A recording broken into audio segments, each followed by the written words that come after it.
Halo, selamat datang di video pembelajaran kami. Dalam video pembelajaran ini, kita akan belajar bersama mengenai tahap 2 presentasi efektif, yaitu bagian persiapan. Dengan tujuan pembelajaran, mampu merancang persiapan media presentasi dengan tepat.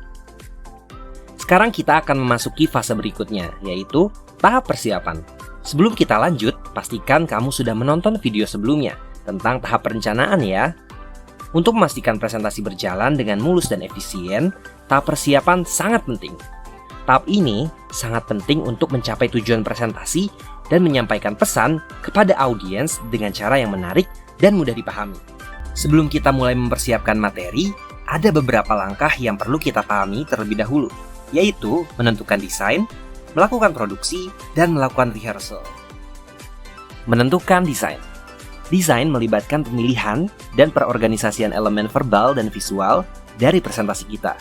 Ada 4 jenis desain yang dapat kita gunakan untuk memvisualisasikan presentasi kita, yaitu desain umum, desain instruksional, desain verbal dan visual, serta desain media khusus. Desain umum. Dalam desain umum terdapat 2 aspek utama, yaitu menarik perhatian dan melibatkan audiens. Pertama, presentasi harus disusun secara logis, yang berarti materinya harus disusun dengan cara yang mudah dipahami oleh audiens. Kedua, untuk melibatkan audiens, tujuan presentasi harus disampaikan secara jelas pada awal presentasi, sehingga audiens lebih mudah memahami mengapa mereka harus peduli dengan topik yang disampaikan. Desain instruksional. Desain instruksional berfokus pada aspek perhatian, persepsi, dan memori. Penting untuk merangsang perhatian audiens dengan menyajikan informasi yang menarik. Selain itu, pesan dalam presentasi harus disampaikan dengan kata-kata yang jelas dan mudah dipahami. Konten presentasi juga harus relevan dengan kebutuhan dan minat audiens. Dengan memperhatikan aspek ini, presentasi akan lebih mudah dipahami dan diingat oleh audiens. Desain verbal dan visual. Desain verbal dan visual presentasi memerlukan penggunaan kalimat yang mudah dipahami, serta visual yang relevan dengan topik presentasi. Kalimat harus sederhana, langsung, dan tidak menggunakan jargon atau bahasa yang terlalu teknis. Selain itu, visual seperti grafik, diagram, atau gambar harus mendukung pesan verbal agar audiens dapat memahami informasi verbal dengan lebih baik. Desain media khusus. Dalam desain media khusus, berbagai jenis media dapat digunakan, seperti papan tulis, slide, video, dan media berbasis komputer. Jenis media harus dipilih dengan hati-hati untuk memenuhi kebutuhan presentasi dan audiensnya. Misalnya, slide dapat menyajikan informasi secara visual, sedangkan video dapat menunjukkan contoh atau demonstrasi langsung. Melakukan produksi. Proses produksi merupakan inti dari penyusunan presentasi yang efektif. Setiap langkahnya memerlukan perhatian khusus terhadap detail dan kualitas.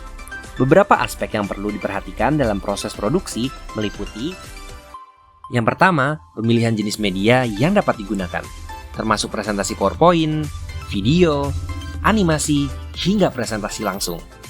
Yang kedua, perangkat keras. Jenis perangkat keras yang digunakan akan mempengaruhi bagaimana produk dibuat dan dipresentasikan. Ketiga, perangkat lunak. Keempat, desain grafis. Kelima, konten. Keenam, editing dan revisi. Ketujuh, uji coba. Dan yang terakhir, kedelapan, kualitas audio dan visual. Selanjutnya adalah melakukan rehearsal yang teliti. Rehearsal adalah tahap krusial yang sering diabaikan oleh banyak presenter. Namun, presentasi yang berhasil dapat sangat dipengaruhi oleh latihan yang direncanakan dengan baik. Keberhasilan presentasi sangat dipengaruhi oleh rehearsal yang teliti dan terencana dengan baik. Berikut adalah beberapa hal penting yang perlu diperhatikan saat melakukan rehearsal yang teliti. Yang pertama, memahami materi. Kedua, menentukan tujuan. Presenter perlu memiliki pemahaman yang jelas tentang tujuan presentasi mereka. Ketiga, mengatur waktu. Keempat, mempraktekkan penggunaan alat bantu. Jika presentasi melibatkan penggunaan alat bantu seperti slide PowerPoint atau demonstrasi produk, penting untuk mempraktekkan penggunaan alat bantu tersebut. Kelima, mengatur ekspresi tubuh dan suara. Keenam, menerima umpan balik. Ketujuh, memperbaiki kesalahan. Selama rehearsal, presenter harus memperhatikan setiap kesalahan atau kekurangan dalam presentasi mereka dan berusaha untuk memperbaikinya. Kedelapan, mengatasi kecemasan.